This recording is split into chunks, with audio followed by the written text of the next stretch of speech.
এই জাদুঘর তাৎক্ষণিকভাবে অতীতকে ধারণ করেছে, কিন্তু ভবিষ্যৎ রচনা করেছে। এটা অতীতের কিছু সংগ্রহ নাই এখানে। আজকের অনুষ্ঠান বিশেষ ঐতিহাসিক গুরুত্ব বহন করে।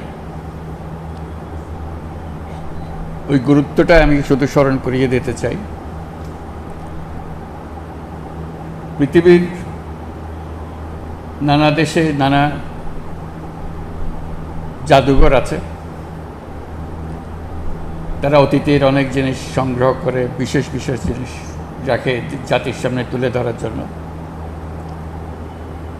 এই জাদুঘরটি ভিন্ন, এইটি বিষয় দৃষ্টি আকর্ষণ করছে। এটা অতীতের কিছু সংগ্রহ নাই এখানে। এখানে একেবারে টাটকা নতুন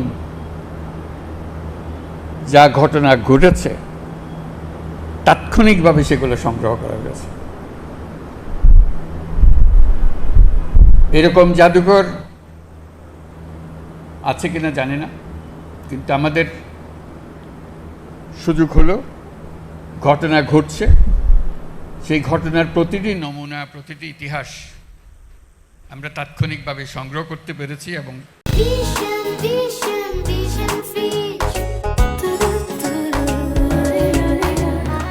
স্মৃতি জাদুঘরে নিয়ে এসছে। এটা আমাদের ইতিহাসের একটা নতুন পর্যায় সৃষ্টি করেছে। অতীত এবং ভবিষ্যৎ এই দুটোর মাঝামাঝিতে এই জাদুঘর। এই জাদুঘর তাৎক্ষণিকভাবে অতীতকে ধারণ করেছে, কিন্তু ভবিষ্যৎ রচনা করেছে। আমরা কারা, কি চাই, আমাদের মনে কি ছিল, এ বালক আনাস